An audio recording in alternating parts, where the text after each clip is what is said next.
के राजनीति पर दोनों चर्चा करते हैं, केसीआर असदुद्दीन ओवैसी। इस विषय पर आम तेलंगाना जनता सोचना चाहिए।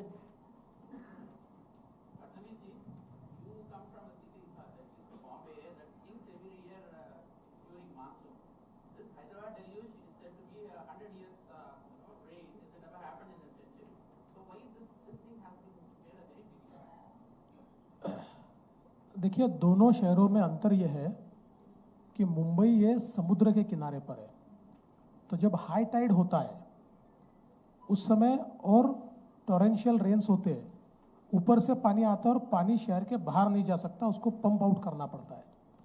लेकिन वहाँ पर भी हमने ये कहा है कि अगर वहाँ की म्यूनिसिपल कॉरपोरेशन बीजेपी लीड करती तो अभी तक हमने सारे के सारे पंपिंग स्टेशन बना दिए होते। मैं जब सीएम था उस समय मैंने केंद्र सरकार से जो पंपिंग स्टेशंस अटके हुए थे उन पंपिंग स्टेशंस की सारी परमिशंस और सारे क्लियरेंसेस उस समय लाए।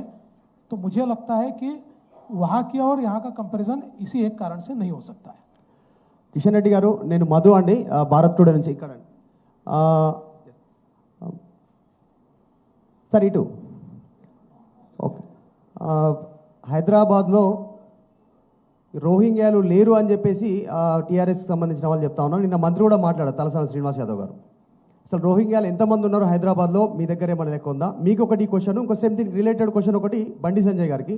సార్ బండి సంజయ్ గారు, ఓల్డ్ సిటీ డెవలప్మెంట్ 400 సంవత్సరాల నుంచి ఓల్డ్ సిటీ డెవలప్మెంట్ లేదు అని చెప్పారు. ఈసారి ప్రత్యేకంగా ఫండ్ ఇస్తామంటున్నారు మీరు. అసలు సీఎం కేసీఆర్ ఓల్డ్ సిటీకి రావాలంటేనే పర్మిషన్ తీసుకొని రావాలి అనేది ఎంఐఎం వాళ్ళు చెప్తున్నారు. సార్ మీరు చెప్పిన తర్వాత మీరు ఈ విషయం పైన ఎట్లా మీరు డెవలప్ ఎట్లా చేస్తారు, ఎట్లా పోతారు ఓల్డ్ సిటీకి? హైదరాబాద్లో రోహింగ్యాస్ ఉన్నారు. రాష్ట్ర ప్రభుత్వము లిఖితపూర్వకంగా కేంద్ర ప్రభుత్వానికి వివరాలు పంపింది. మా కేంద్ర ప్రభుత్వం ద్వారా పూర్తి సమాచారం ఉంది హైదరాబాద్లో రోహింగ్యాస్ ఉన్నారని. కాబట్టి మేము ఎప్పటికప్పుడు దాని మీద దేశవ్యాప్తంగా కొన్ని ప్లేస్లలో రోహింగ్యాస్ ఉన్నారు, దాని మీద మేము ఎప్పుడు సమీక్ష చేస్తున్నాం, వివరాలు సేకరిస్తున్నాం. దానిపైన సరైన సమయంలో రాష్ట్ర ప్రభుత్వానికి దానికి సంబంధించినటువంటి నిర్ణయం తీసుకుంటాం.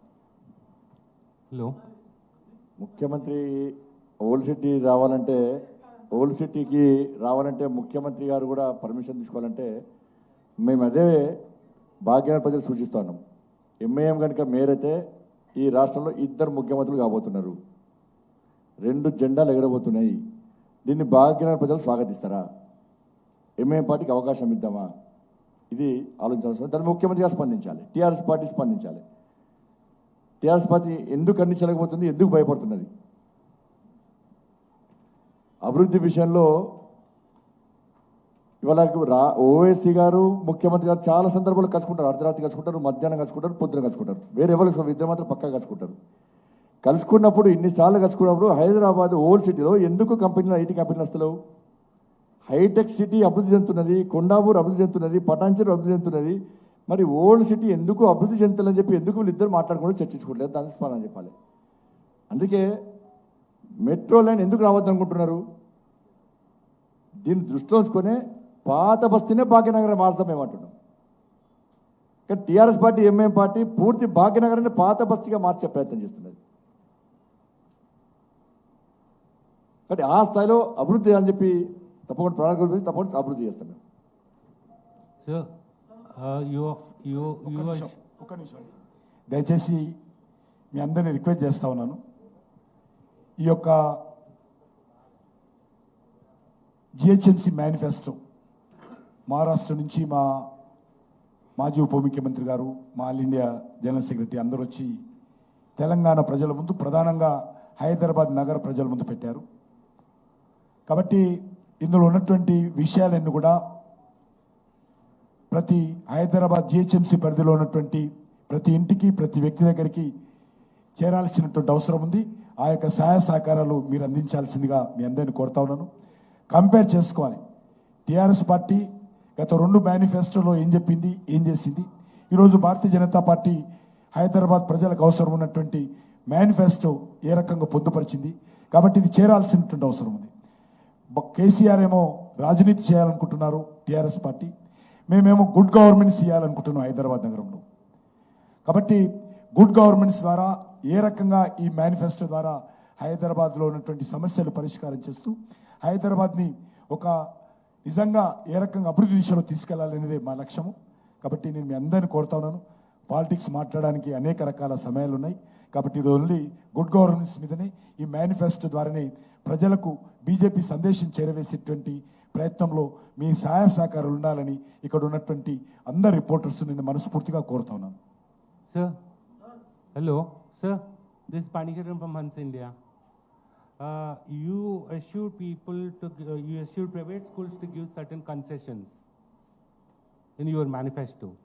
But you know, most of the parents, majority of parents in Hyderabad, they are complaining that schools are collecting fees in Hyderabad, even during the tenure. If you look at, according to their surveys, the fees collected in Hyderabad are nearly 100 to 250% more than the fees being collected in Mumbai, Delhi, Chennai, and Bangalore. Even if you look at the elite schools of the same branches located in Mumbai, Delhi, Chennai, and Bangalore, the fee difference is nearly somewhere around 1.5 lakhs to 3 lakhs rupees. They are being collected less in other metro cities than in Hyderabad. So in such cases, how could you give certain concessions to the private schools? Particularly when parents are opposing it.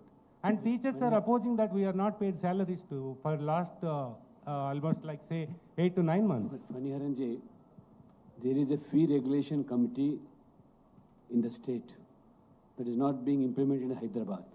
We have been repeatedly insisting to adhere to the fees of the regulation committee. The regulation committee is also not properly functioning. We'll see that a regulatory commission is formed as per their infrastructure, keeping in mind the fees will be collected. So you are assuring that you will be ensuring implementation of GO number 1. Yes. Okay, thank you. Yeah. One of the main reasons for giving a concession is to reduce the fees. Okay. It's not, because definitely as you And you should be known, it was BJP alone who fought against the school fees hikes in Hyderabad. We have formed a parents teachers association. We have gone for indefinite agitation on that issue in Hyderabad. Thank you, sir. దయచేసి అందరం ఇప్పటికీ పూర్తి చేద్దాం. ఇంకా 2-3 రోజులు ఉంది, regular కలుస్తాం. ఈరోజు 2 గంటలకు కూడా ప్రెస్ కాన్ఫరెన్స్ ఉంది. కాబట్టి దయచేసి అందరూ కూడా సహకరించాల్సింది కోరుతాను. మేనిఫెస్టో రిలీజ్ ప్రోగ్రామ్కి విచ్చేసిన పెద్దలు former chief minister Shri Devendra Fadnavis గారికి మరియు డయాస్ మీద కూర్చున్న పెద్దలందరికీ పేరు పేరున ధన్యవాదాలు.